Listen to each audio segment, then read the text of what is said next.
Bueno, pues como se ha dicho Rocío, me llamo Rosana Caro, soy arquitecta, llevo ya 20 años en la profesión y desde los últimos aproximadamente 6 o 7 me vengo dedicando a cuestiones urbanas y sostenibilidad, ¿no?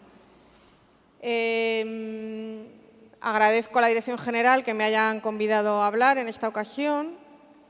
Os vengo un poquito, yo en la universidad estoy dedicada a investigación, tengo una pata en la física aplicada y otra pata en las humanidades, ¿no? Estoy haciendo una tesis codirigida por departamentos de humanidades y física aplicada, que es poco habitual, porque la verdad es que son dos cosas que me interesan, ¿no? Y yo creo que, bueno, en el nuevo marco de la sostenibilidad, pues la interdisciplinariedad es muy importante, ¿no? O enfocar los problemas desde puntos de vista aparentemente incluso contradictorios, ¿no? Entonces, os vengo a hablar de metabolismo urbano, espero no ser muy árida e intentar, bueno, que os parezca incluso interesante e incluso os apasione, ¿no?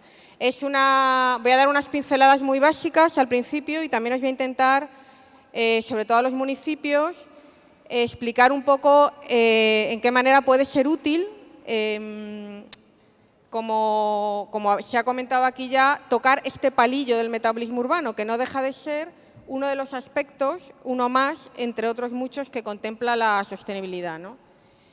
El metabolismo urbano es un intercambio de energía, agua y materia que se establece, hablando de ciudad, entre el medio urbano y su entorno.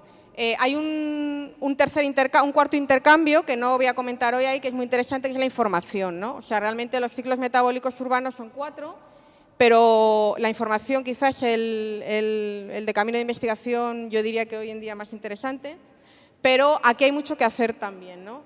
El metabolismo urbano es simplemente una de las variables de las que depende el estado de salud de un ecosistema urbano. El ecosistema urbano, todas estas palabras las voy a explicar, no deja de ser un modelo. Un modelo con el que explicamos un hecho.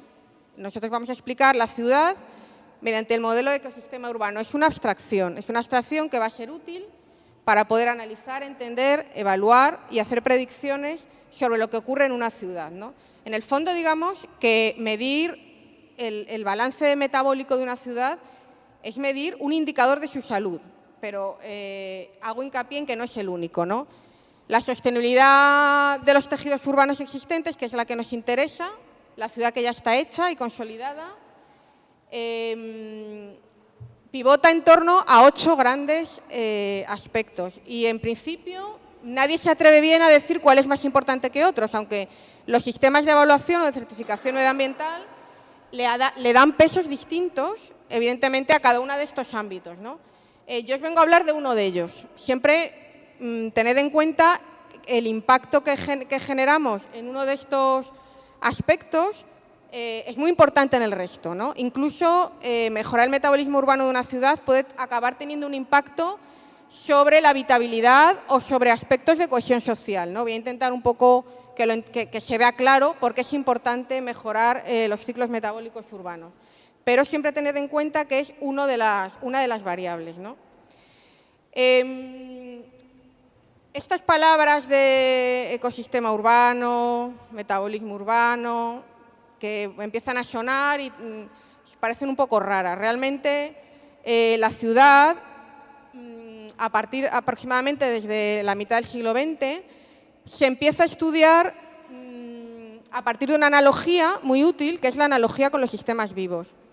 Esta analogía, las analogías es digamos, un recurso que tiene el pensamiento científico, es muy útil porque funciona. Lo que no se debe confundir la analogía con una equivalencia, ¿no? O sea, un sistema vivo no equivale a una ciudad, pero esta analogía nos va a ser útil y por eso la palabra metabolismo y ecosistema se han trasladado desde la biología hasta las ciencias sociales, que en el fondo son las ciencias que tratan la ciudad, y aproximadamente en los años 70 la UNESCO, la comunidad científica de UNESCO, da por bueno empezar a trabajar la ciudad, da oficialmente por bueno esta visión de la orgánica de la ciudad, que a los que somos arquitectos o relacionados con el mundo de la construcción nos sonará mucho, ¿no? La ciudad orgánica es una metáfora ya muy antigua, ¿no? Si yo os pongo aquí una definición de ecosistema de Eugene Odum, que es uno de los padres de la ecología, ¿cómo definió ecosistema? Hablando de sistemas vivos, ¿no? Y veremos que en el fondo es una definición que se nos puede aplicar a la ciudad, ¿no? Ecosistema es toda unidad que incluye una comunidad de organismos en una zona determinada, interactuando con el entorno físico de tal forma que un flujo de energía conduce a una estructura trófica, alimentación, claramente definida, diversidad biótica y ciclos de materiales dentro del sistema. Ciclos de materiales quiere decir intercambio de materia entre seres vivientes y no vivientes. Yo creo que no hay nada aquí que no pudiéramos decir que no describe una ciudad, ¿no? El hecho urbano. A partir de esta definición vamos a empezar a extraer lo que he puesto en color, aspectos que os indiquen que dentro de que la ciudad es un ecosistema, desde luego, es un ecosistema muy particular, ¿no? A diferencia de otros ecosistemas vivos, hay una serie de 3 o 4 particularidades que la hacen completamente diferente, ¿no? Y, en principio, por ejemplo, os voy a poner la más evidente, la diversidad biótica. La diversidad de seres vivos que existe en una ciudad es muy baja. Es bajísima porque una especie, que es el Homo sapiens, es predominante sobre las demás, aunque desde luego no es la única, ¿no? Pero es predominante, es una especie de monocultivo. Lo que no significa que sea un ecosistema pobre, ni muchísimo menos. Las ciudades son unos sistemas de enorme complejidad debido precisamente a su capacidad de organización, al número de personas jurídicas, a su interacción y a la mezcla de usos y funciones, ¿no? Y eso es lo que le hace ser un ecosistema tan rico a pesar de estar dominado por una única especie.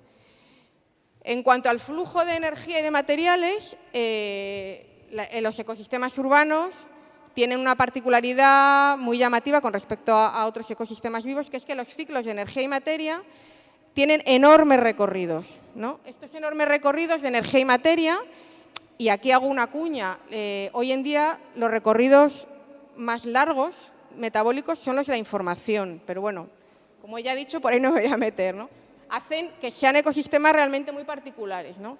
Por tanto, el impacto que ejercen, su actividad, es también de larguísimo alcance. Porque, ¿dónde pondríamos los límites de un ecosistema urbano? ¿Vosotros dónde creéis que están los límites de Sevilla? ¿En el término municipal que dibujan los mapas o políticamente establecidos? Yo creo que los ecosistemas urbanos son difíciles de delimitar, ¿no? ¿Y por qué? Pues porque los intercambios de energía y de materia se producen con ecosistemas que están extremadamente lejos. Y esto es un hecho casi específico de los ecosistemas creados por el hombre, ¿no? Que son las ciudades, los más complejos. Esto genera unos desequilibrios a escala de territorio y a escala planetaria que ya todos sabemos y que se encarga de estudiar el sistema de medición llamado huella ecológica. Y os voy a poner un ejemplo, no muy gráfico, ¿no? A 1.500 kilómetros de Sevilla hay una ciudad, no sé si lo pronuncio bien, se llama Hashirmel, que está en el desierto de Argelia y que casi nadie conocemos probablemente, ¿no? Y sin embargo es una ciudad que tiene un impacto directo en nuestras vidas. Encima de Hashirmel es un asentamiento urbanizado hecho sobre uno de los depósitos de gas mayores del mundo, ¿no? Este depósito de gas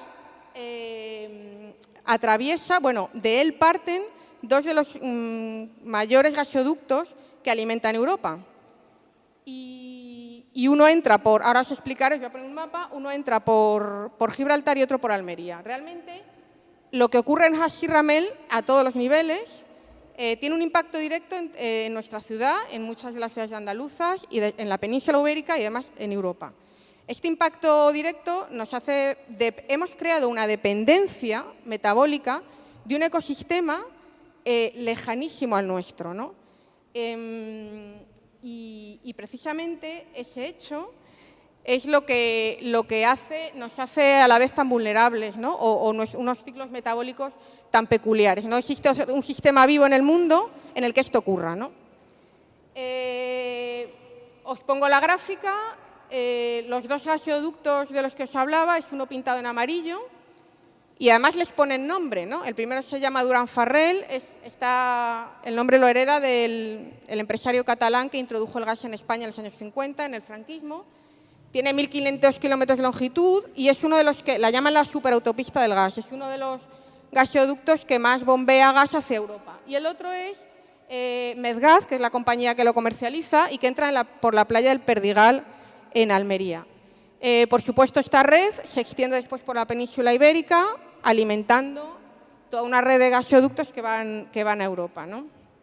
El resultado de estos enormes flujos de energía, es decir, de dependencia de ecosistemas alejados al nuestro, es que Europa está craquelada por una red de 170.000 kilómetros de gasoductos de la que dependemos todos los ecosistemas urbanos en los que vivimos, ¿no?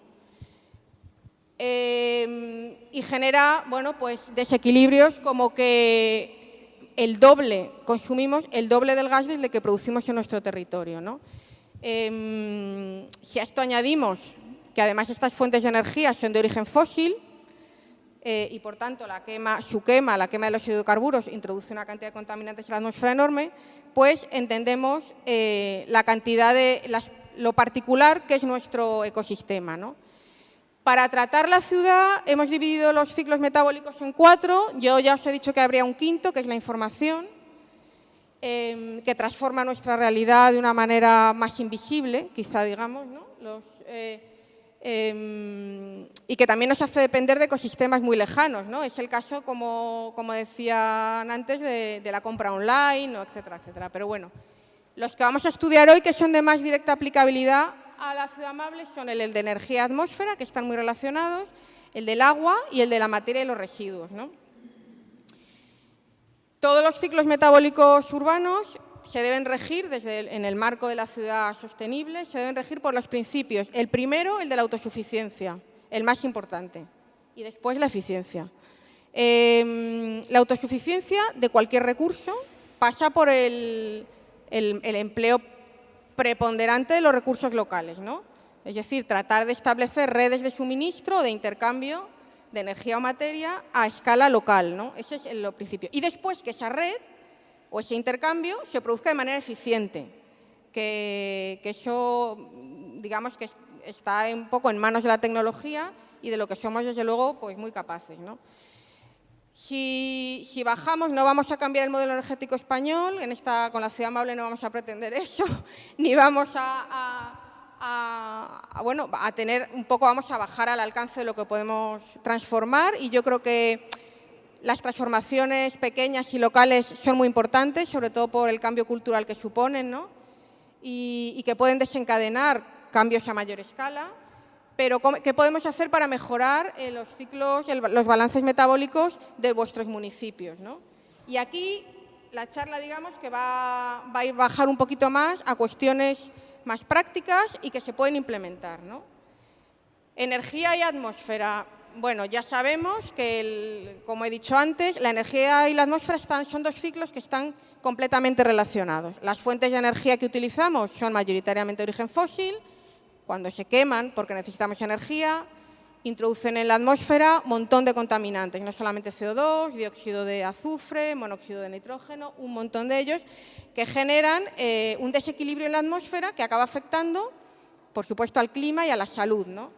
Entonces, el ciclo de energía y la atmósfera hay que fomentar, desde luego, el ahorro, la eficiencia y para tratar de reducir la cantidad de agentes contaminantes. Si queremos tocar este palillo, digamos, ¿no? del manual o del catálogo de recetas, solo hay dos cosas que podamos hacer. Hablando de espacio público, me refiero. El alumbrado exterior o la introducción de fuentes renovables. El alumbrado exterior, ya hay mucha normativa sobre él. Yo me imagino que casi todos los municipios o la gente que haya venido representando a ellos conoce que en su pueblo ya se han implementado los reglamentos, el del 2008 y el del 2010.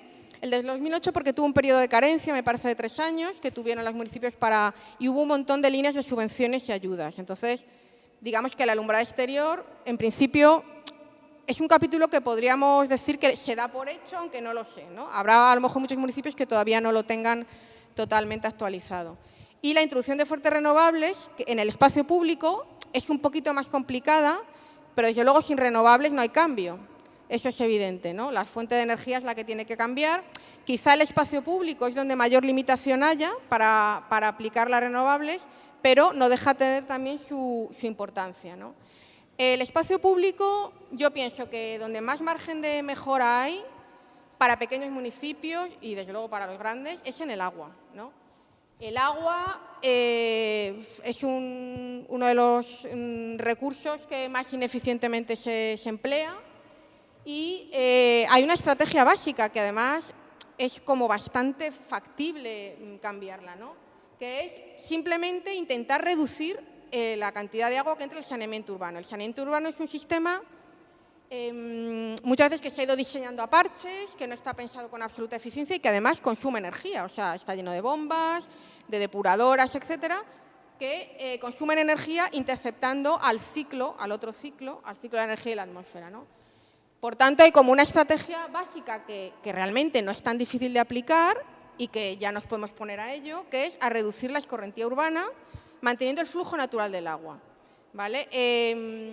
Os he traído esta gráfica que está sacada de la guía Acuarriba, no sé si alguno la conocéis, fue una guía de gestión sostenible del agua que hizo el trabajo Leandro del Moral, aquí en un proyecto de investigación de la Junta de Andalucía con la Universidad de Sevilla y la Pablo de la Vide.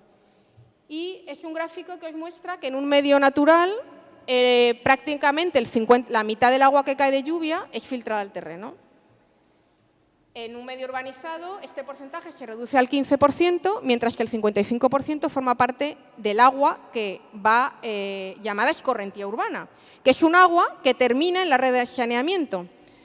Bueno, es un agua que no se ha aprovechado y que además genera gasto energético para la ciudad incluirla en la red de saneamiento, ¿no? Porque esto es un agua que acaba depurándose. O sea, es un poco una barbaridad. Es un agua que realmente acaba depurándose. Por tanto, esto está relacionado con el sellado de suelos en la ciudad.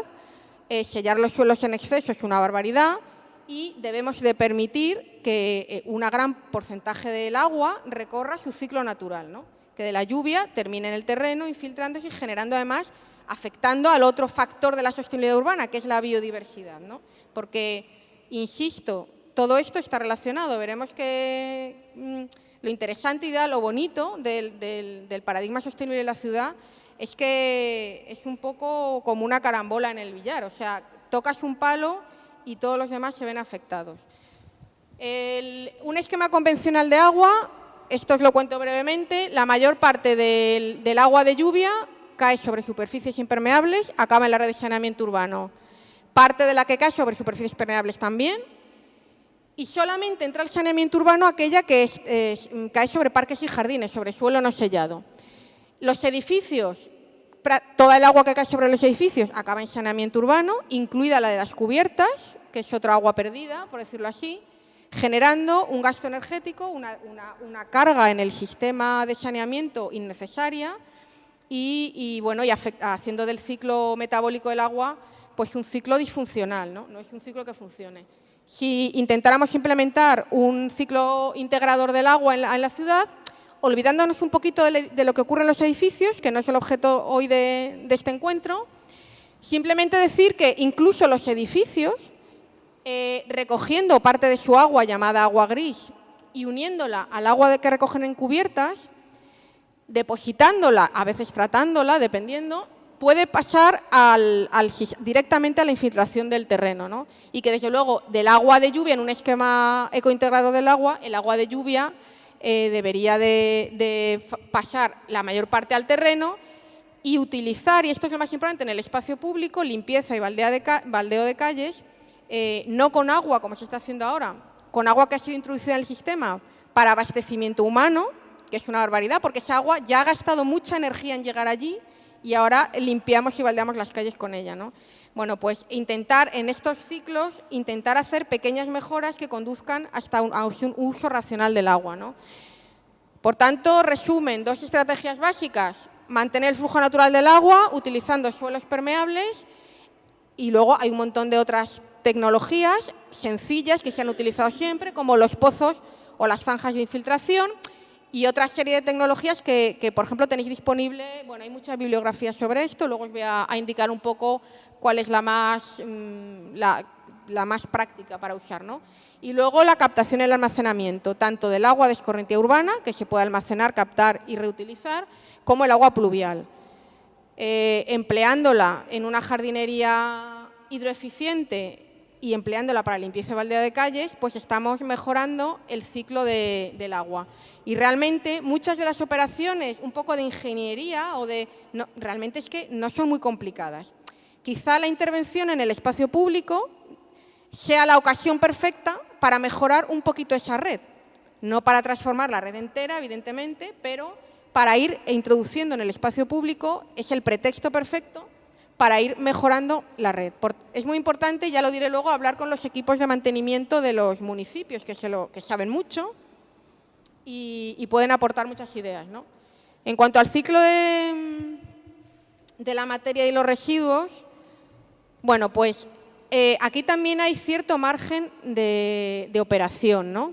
Dentro del marco de la ciudad amable, aunque bien es cierto que cuando se dice minimizar impacto de materiales de construcción, bueno, hoy en día esto lo realiza el sistema de análisis y ciclo de vida, es un poquito más inalcanzable, más complejo de usar, porque la mayor parte de las bases de datos son privadas, el software que se utiliza para el cálculo de la energía embebida de los materiales, por ejemplo, es un software privado, todavía no existen bases de datos públicas, la Comunidad Europea está haciendo una, pero todavía no está en abierto.